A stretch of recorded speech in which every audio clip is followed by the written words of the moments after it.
Hey there! Before we start the podcast, I need you to put down that wavebird and listen up. I need money. For a tenth of what the price of that wireless GameCube controller costs, That should be like $5 if you got it off Shop Goodwill. you can support me here at the podcast of Two Consoles Too Late. I need to buy more games.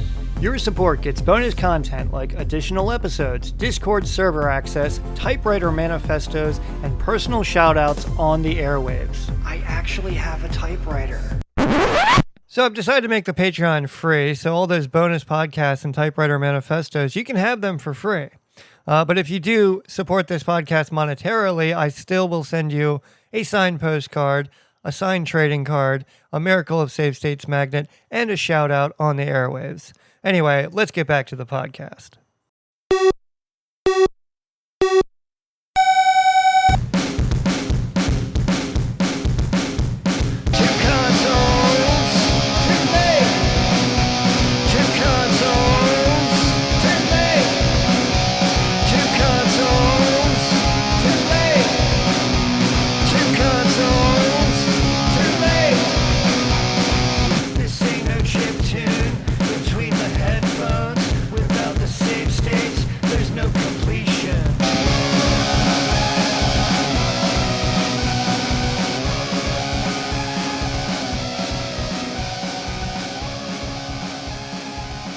Hello and welcome to the Two Consoles Too Late podcast. I'm the host, Jackson Keebler, and I am Two Consoles Too Late. In this episode, we're taking a deep dive into one of the most unique entries in Nintendo's long-running mascot of Mario, Super Mario Sunshine. But not for the GameCube, I played it on the Switch. And we just got a Nintendo Direct, and much of it was Mario news for the 40th anniversary. But we got an update on Metroid Prime 4. Going to talk a little bit about that. And another Metroid title, Metroid Other M, got sent off to WATA to be graded. And I got a grade. I'm going to talk a little bit about that. And the PS1 long box collection continues, which leads me into a Stick It. So a lot to talk about. It's going to be a lot of fun. Let's go.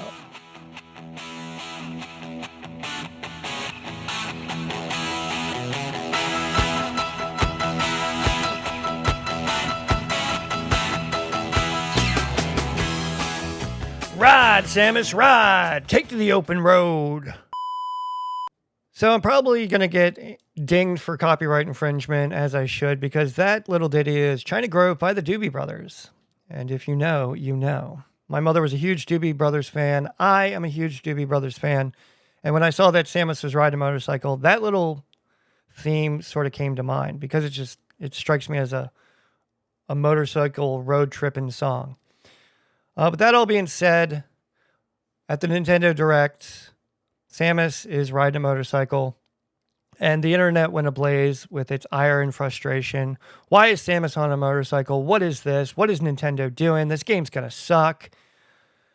And I think, personally, I added to that frustration and ire. You can go over to the Instagrams. I posted a picture of Samus on said motorcycle with some sort of lame excuse saying that I wasn't excited to play the game on December 4th. And I'm not. And it's not because she's on a motorcycle. It's because I've got way too many games in the queue to play other than Metroid Prime 4. Silk Song came out, and that's not even on the radar. So I have to remind myself of Zelda Breath of the Wild, one of the best games ever made. And in that game, a piece of DLC was the Master Cycle Zero. We have a major Nintendo character riding a motorcycle there, and that didn't really change the outcome of the game. It was just something fun, a little added extra bonus content. So we don't even know if this motorcycle is integral to the game. It could just be a conveyance between the worlds. We don't know. But I think a lot of us were very quick to judgment when it comes to Samus riding a motorcycle. I don't think it's going to be the downfall of Metroid Prime 4. I'm sure it's going to sell like and people will get over this frustration rather quickly. But another Metroid title I want to quickly give some lip service to is Metroid Other M. Now, why am I talking about that?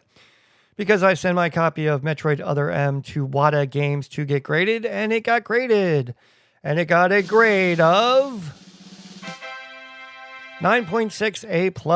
Yay.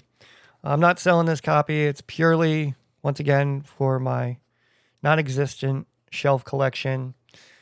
It's a game that for some reason, I just really love in the Metroid franchise, and I want to encapsulate it, literally, with a giant grade on top of it. So I'm waiting for that to come back in the mail. I think like when you send games to WADA, though, they just sort of, I don't know what their workload is in California, but I think they just take 3 quick pictures, and barring any serious defect in the seal of the game, if it is sealed, they just slap a 9.6 A+ on it and just send it on its merry way. I was listening to the Collector's Quest podcast, and one of the hosts, Tyler, was saying that the best grader of games was himself. And this is true. You can send your games off to other companies and they can give it their grade, but at the end of the day, it all comes down to you and how you feel about the game and the quality therein. So anyway, Metroid Other M, 9.6 A+. Yay! So last weekend, my son and I took a little trip out to Frederick, Maryland. And out there, we visited Catridges Galore, a retro video game chain, actually. They have got 8 locations in the Maryland, Pennsylvania, and West Virginia area. By the way, I'm not being paid by Catridges Galore to talk about them here. I'm just talking about my experience, which is leading me into Stick It, because it's quite the Stick It. Anyway, so we're all the way out in Frederick, an hour outside of Baltimore, and my eagerness and my giddiness to go to the video game store was that of a 12-year-old, and I jumped out of my car and I locked my keys in my car. But this is the modern age, right? You have one of those key fobs that just unlocks the car, right? Yes, I do, but it stopped working. I got a new key fob back in March because I was having major problems with my key fob to the point where the car wouldn't even start. And I shelled out $250 for a new key.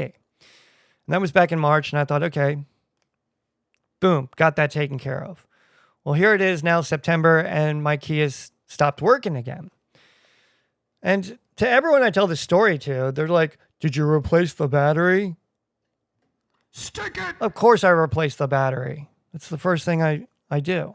So I replaced the battery, and that had no change on getting in my car with this fob. Anyway, so I'm an hour outside of Baltimore. I'm in Frederick. I lock my keys in my car, and the valet key is what's locked in the car. I can unlock the car with the valet key, but the valet key doesn't attach to my key fob because I'm an idiot.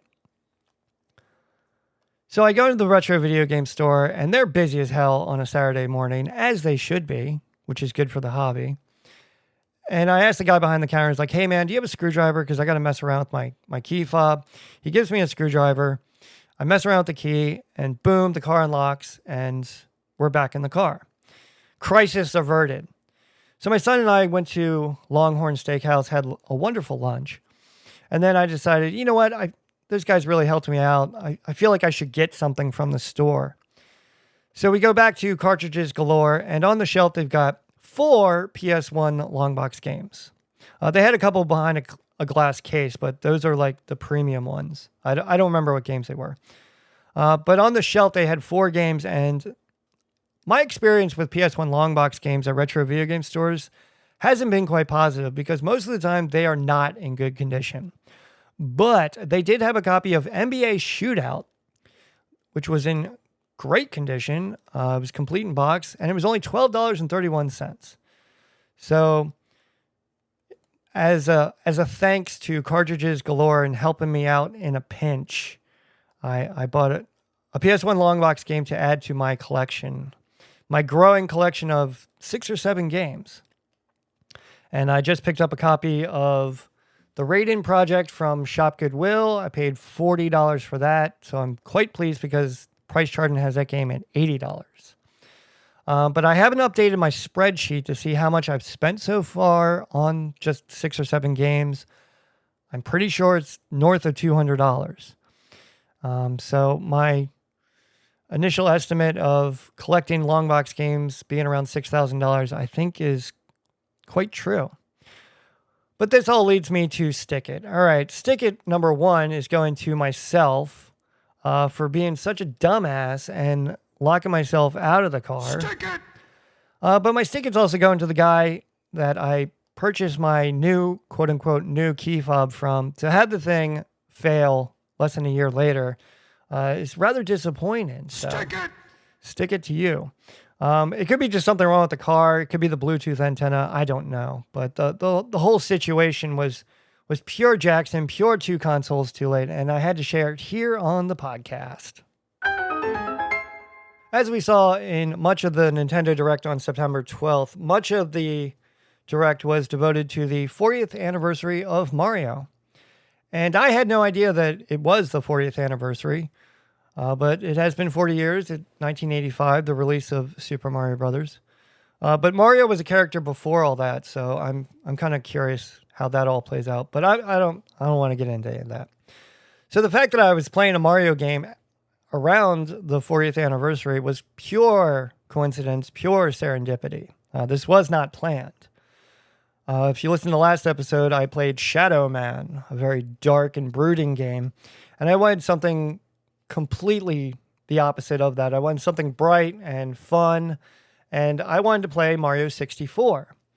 I recently picked up a copy of Mario 3D All-Stars for my son for his birthday. He loved Odyssey, and I thought, okay, well, maybe he'll love these games. And he played Galaxy for a little bit and said he didn't really like it, and he'd rather play Odyssey. So his birthday present kind of turned into a gift for myself. And to that, I have to say, Stick it! that all being said. So I started playing Mario 64 because for some time now, I've heard time and time again that Mario 64 is the end-all be-all of 3D platformers. It took Mario to a whole new level, and I had to see for myself. So when it comes to Mario games, I do not bend the knee, as it were. I am not a fan of Mario games, and I never have been. I'm not sure if that's blasphemy, but that's where I'm at. It's where I've always been at. I love the original, and I love Mario 3. And I think there is a huge amount of nostalgia when it comes to Mario. You know, it's like, oh man, I remember seeing The Wizard, and they unveiled Mario 3, and I remember playing that game till like 2 o'clock in the morning. Yeah, okay, there's a lot of nostalgia with these games, especially with myself. I have a lot of memories of playing these games. But it doesn't make the games better for me, because every Mario title I've tried since Mario 3, I just can't get into. So I find myself playing a Mario game, and that's just, for me, that's out of the ordinary. Like something a little bit more action-adventure-y, Zelda-ish than the bright, fun, playful worlds of Super Mario. And so as I'm playing Super Mario 64, I got to think, I was like, it's funny how much in our discussion of these games, certain words get dropped. And I found myself doing that. The super gets dropped quite often. It's Super Mario Brothers. It's Super Mario Brothers 3. It's Super Mario Sunshine. It's Super Mario Kart on the Nintendo 64. That super has always kind of been in the title, and it gets dropped very easily. So I just, that's like a personal reflection, is feel kind of sorry for Mario that he's not that super, because the word super just gets dropped. Anyway, that all being said, I have a mishmash of thoughts here at the podcast when it comes to Super Mario, but for the longest time, I've heard that Super Mario 64 is the end-all be-all of platformers. It set the stage for 3D platformers. So I had to see it for myself. And I sat down and I started to play Super Mario 64. And the controls were a struggle at best. Having not played a lot of 3D Mario ever, there was a huge learning curve. And the internet helped me out greatly in my brief foray with Super Mario 64. I got 30 or 40 stars in Mario 64, and I just had to put it down. It just felt like I was playing like a demo or something. I realized it was the first of an era in 3D platformers, but the whole time I was just frustrated with the controls. I was frustrated with the graphics. I was getting frustrated with the Mario noises and all that. And I just had to put it down. And my son said, well, why don't you try, either Mario Galaxy or Mario Sunshine? So I decided, okay, let's try Mario Sunshine.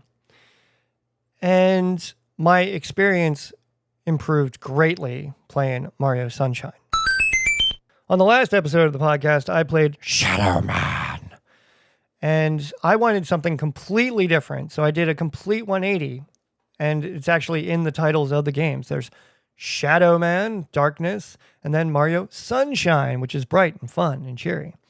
I just thought that was rather interesting. So I did a complete 180 coming into playing Mario Sunshine by way of Mario 64. And let's talk a little bit about the history and development of Mario Sunshine.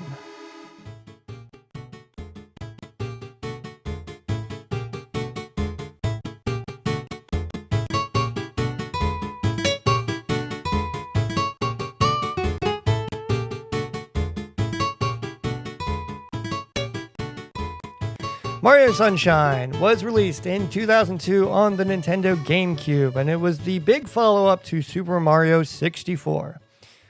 A game that, once again, had set the gold standard for 3D platformers, and I use air quotes on the gold standard because, once again, my experience, I did not see that game being a gold standard. It felt like I was playing a demo. But there was a lot of expectation with Super Mario Sunshine.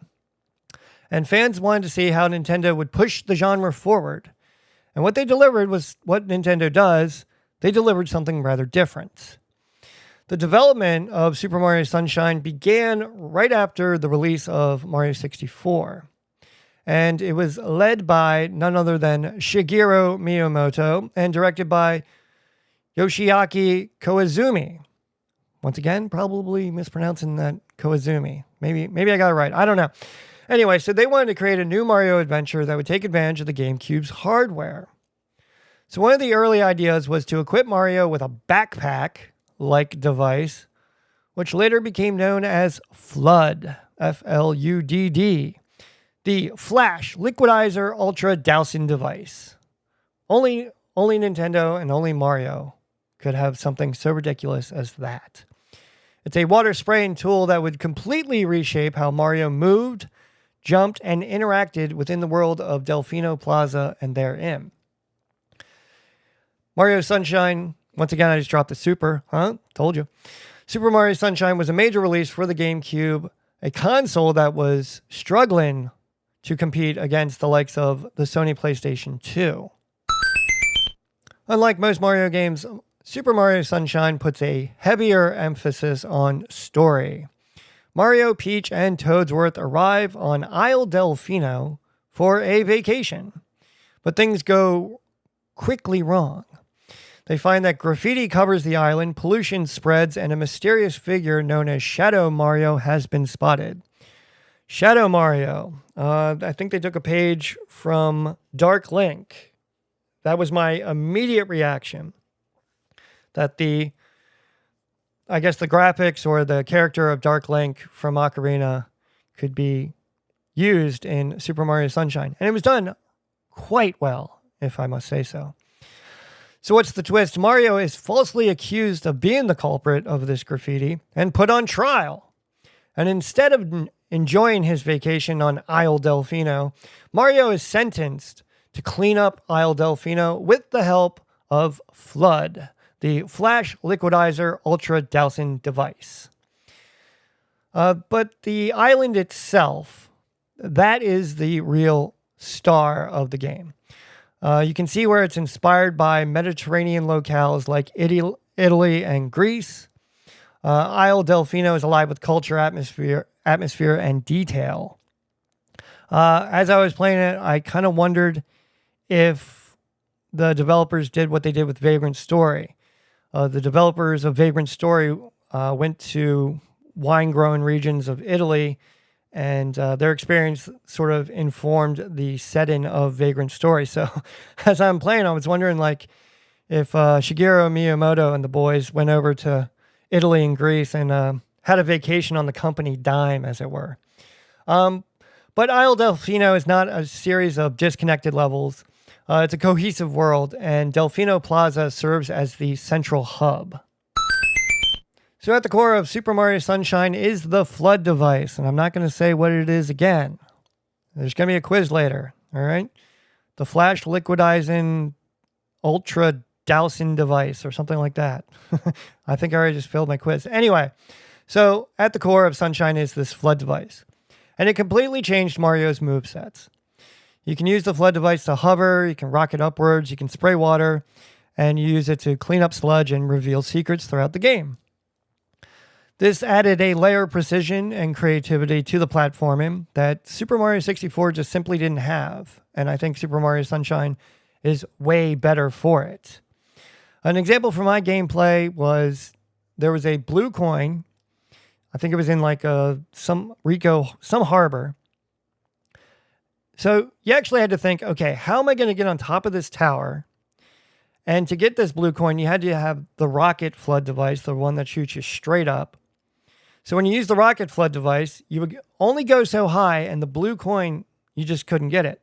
So you had to time a jump with the rocket booster to get the blue coin. And in my gameplay, it took repeated attempts just to get these blue coins because it's a level of platforming for me that was very different. The game is structured around collecting shine sprites, much like collecting stars in Super Mario 64. Each area offers multiple missions ranging from cleaning graffiti, racing piantas. Now, piantas? I think I'm mispronouncing that. I just called them pinatas because the word looks like pinata, but they're piantas. You have to race piantas, and you have to chase Shadow Mario and perform platform challenges. The controls of Super Mario Sunshine are tight, and the game is notorious for being one of the most difficult 3D Mario titles of, 4 or 5 games? The enemies can be and are frustrating, and the camera controls are often criticized, and they were definitely heavily criticized by myself through the use of multiple expletives being yelled at the TV to the point where I think my son actually told me at one point to shut up. And he was right. I should have just calmed down, but that's just the way I am. And there are certain missions, like the infamous Watermelon Festival, that have become legends for their difficulty. The Watermelon Festival is where you can get 100 coin shine sprite. I think it took me a couple hours just to get all 100 coins out of the Watermelon Festival. I didn't find it that difficult. One infamous level is that harbor where the blue coin was. Rico Harbor? I should have the name, but I don't. Anyway, so you're in this harbor, and you're riding around on the squid. I think they called them bloopers. So you're riding around on the squid, and you're trying to collect the red coins. And if you get 8 red coins, you get a shine sprite. So I had no problem getting these red coins riding this squid, aka blooper. But once you get all 8 red coins, the shine sprite appears on the dock, and you have to get off the squid to get the shine sprite. Well, you can't. You can't jump off the squid for some reason. And this is a well-known glitch. It carried over into 3D All-Stars. To get off the squid, aka blooper, you had to run into a rafting pianta. So just some character in like an inflatable raft. You had to bump into him to jump off this squid. And that was something I had to go to the interwebs for. And I had to go to the interwebs for a lot of things when playing Super Mario Sunshine. But the game did push 3D platforming forward with very, very unique physics, water mechanics, and level design. And I think the level design really emphasized the verticality and exploration that I'd never known could be part of a Mario game. But being a Mario game, Super Mario Sunshine was hailed by the critics. Super Mario Sunshine received strong reviews, generally in the 8s and 9s range, depending on who was reviewing the game. Critics praised the visuals, calling it one of the most beautiful games on the GameCube, with its vibrant colors, fluid water effects, and a wonderful soundtrack that fit its tropical theme perfectly. But there was also some negative criticism. Some people felt that the story overcomplicated the game itself. I don't understand why the story, why that would be a source of frustration for game players. It's just a fun little story. Mario goes on vacation to a sunny little island, and upon arrival, he gets accused of something he didn't do. What's the problem there? So I don't think the story in any way negatively impacts Super Mario Sunshine. But there was much debate over the flood device. Some players loved the new mechanics, while others felt it took away from Mario's pure platforming roots. That's just pure snobbery to say that, oh, this isn't a true Mario game because you need this device. All right? Once again, Nintendo tried something different, and I think it worked really well. And if you don't like it, well, I'm sorry. I liked it a lot. It makes you think. It challenges the player, which is something I greatly enjoyed. Commercially, though, Super Mario was a success. It sold 6.3 million copies worldwide, making it one of the best-selling titles on the GameCube. Though it sold significantly less than Super Mario 64, which topped at 11 million copies on the Nintendo 64. Out of curiosity, I looked up 3D All-Stars, and 3D All-Stars sold 9 million copies. So just a shade under Mario 64, which that game is on. But the legacy of Super Mario Sunshine, it has become one of the most divisive titles in the Mario franchise. Some fans consider it an underrated gem, a term that I absolutely abhor, but I find myself using time and time again here at the podcast, of an underrated gem.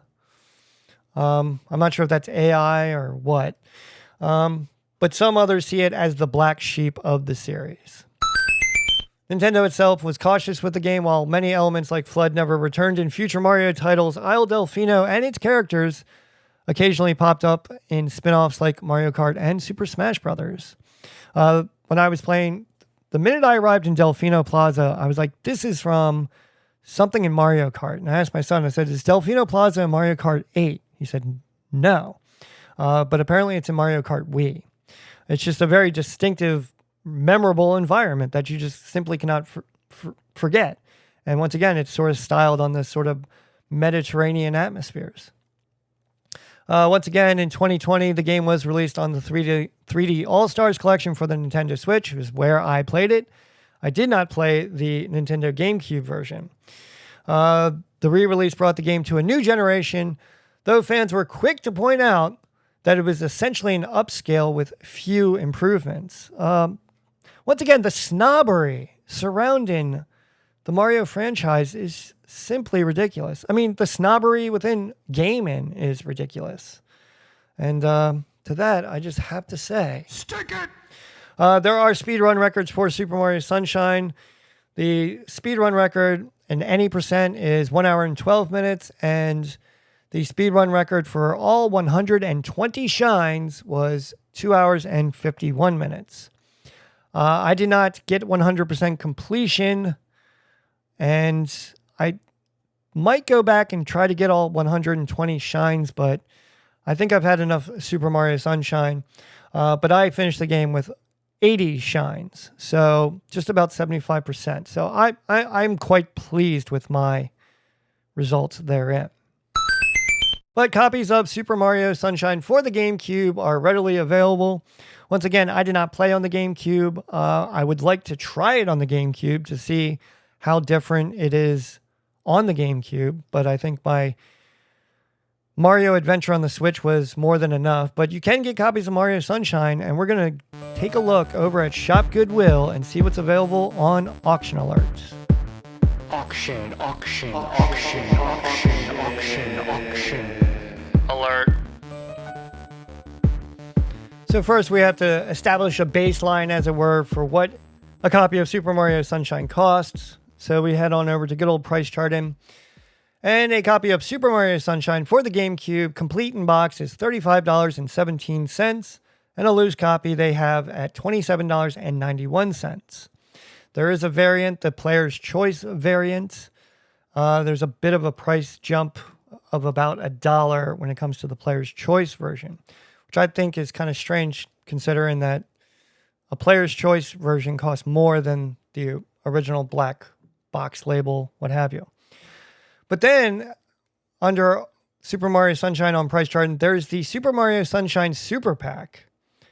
And at release of the GameCube, they bundled the GameCube with Super Mario Sunshine. And this is quite the collector's item. A loose console is $952, and a complete in box Mario Sunshine Super Pack is $1,379. I could not find a Super Mario Sunshine Super Pack on the eBays. But I didn't look for any sold listings, and I didn't know it was a thing until I looked this up on price charting.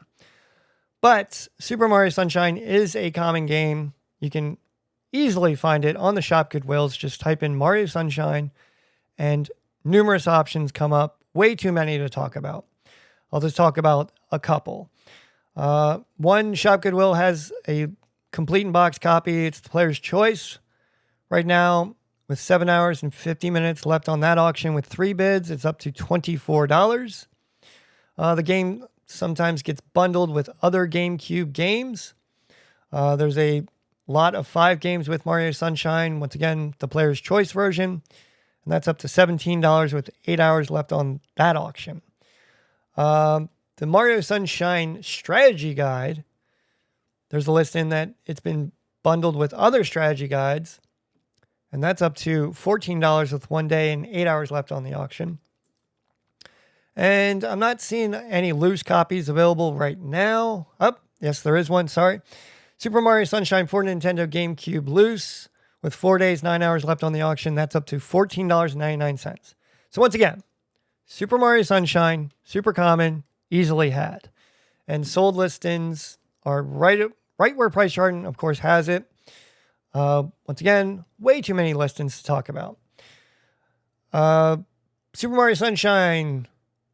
This is the black label, not the Player's Choice. That sold for $33 with 9 bids. A copy sold for $29.99 with only 1 bid, and it's got a big old GameStop sticker on it. And a copy sold... No, it didn't sell. There's a copy being sold, and I thought this was the Goodwill of Wisconsin. It's a buy it now price of $44.99, which is about, almost $10 above price charting. But it has 1 cent shipping. So I thought, it's Wisconsin once again, but it's not. It's Easter Seals out of Minnesota. Going back to that auction alert on the last episode, that copy of Flashback for $799, well, it didn't sell. They dropped the price to $719. So once again, a sealed copy of Flashback with 1 cent shipping can be yours for $719. That is absolutely ridiculous. I just can't get over it. But I'm not talking about Flashback. I'm talking about Super Mario Sunshine for the GameCube. Yes, you can have a copy, and they are available. Copies of 3D All-Stars, once again, that game's a little bit more expensive because you're getting 3 games. It's on the Switch, and that's going to be about $85 loose and $100 CIB. And CIB for the Switch only being, it comes with a case, and that's about it.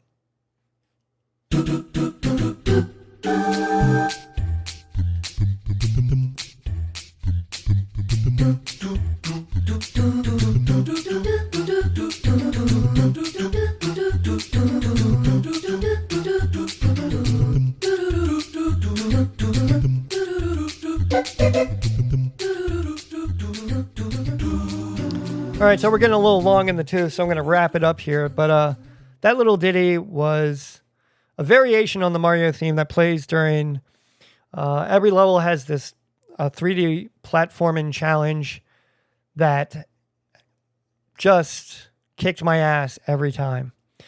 My palms were sweating. I was yelling at the TV, and my son kept reminding me, he's like, well, at least the music's good, right, Dad? Because the amount of expletives that a 10-year-old was hearing from his father were more than he needed to hear because of these 3D platforming levels. But that's kind of a sign that I'm enjoying a game. And the last time that happened to me was Hollow Knight, a game that frustrated the hell out of me, but I absolutely enjoyed the challenge of. And Super Mario Sunshine did just that. It's been a while since I found myself getting lost in a video game, like I would with Zelda and the numerous side quests. Super Mario Sunshine is a fun, bright environment. Delfino Plaza is a place that you want to explore and a place that becomes larger with added nozzles on the flood device. It becomes even bigger with once you unlock Yoshi. It's just, the whole game, as it should be, being a Mario game, was an absolute joy. And it's exactly what I wanted. I wanted something that wasn't dark and brooded, something that was fun and upbeat. And I found it in Mario Sunshine. And I cannot speak highly enough about this game.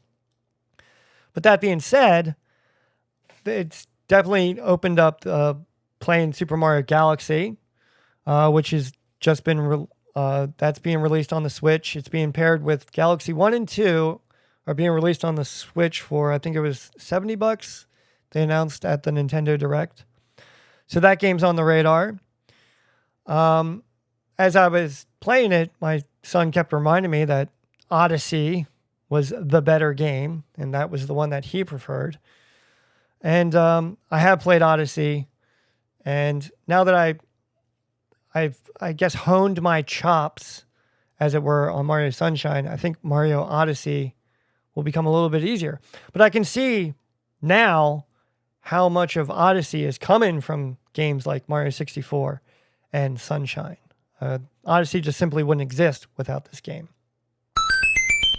So while Super Mario Sunshine is universally beloved, it's not as loved as much as perhaps Super Mario 64 or Super Mario Odyssey. But I think that Nintendo took a chance and they tried something different and it worked wonderfully. It's a departure, I guess, from the normal Mario, but I think they covered all that in Mario 64. You know, you got your Goombas, your Koopas, and all that. They did that in Mario 64, and they wanted something different for a different console. And at a time when they were struggling to compete, once again, PlayStation 2 was out, and the GameCube's ass was just getting kicked. So, once again, I absolutely loved Super Mario Sunshine. I think I played it at just the right time for the 40th anniversary. I highly recommend it. Once again, I played it on the Switch. Will I pick up a copy for the GameCube? Maybe if I had the scratch and just kind of see how different it is. But it's definitely opened me up to the world of 3D Marios, despite me not being much of a 3D platformer myself. So once again, everything over at the Patreon is free. All the bonus podcasts and typewriter manifestos can be had with no monetary investment. But if you do support this podcast monetarily, I will still send you a signed postcard, a signed trading card, give you a shout out on the airwaves, and you will get a Miracle of Save States magnet. But as for me, you can just go over to Google and type in 2 consoles too late, and there I will be. The Patreon comes up as well.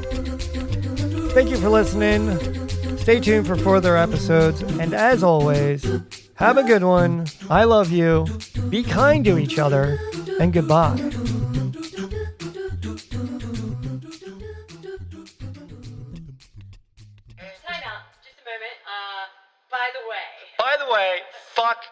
Pennies. Jess, get in on this. I mean, seriously though, why do they still make them? Does anybody actually eat this shit? Like at Halloween, if you got Good and Plenty's, I mean, basically you just thought, fuck you. Like, I'd rather get a bag of pennies, thank you, old lady. Yes, a bag of pennies is better than a fucking Good and Plenty. Oh, you heard it here first. Fuck Good and Plenty.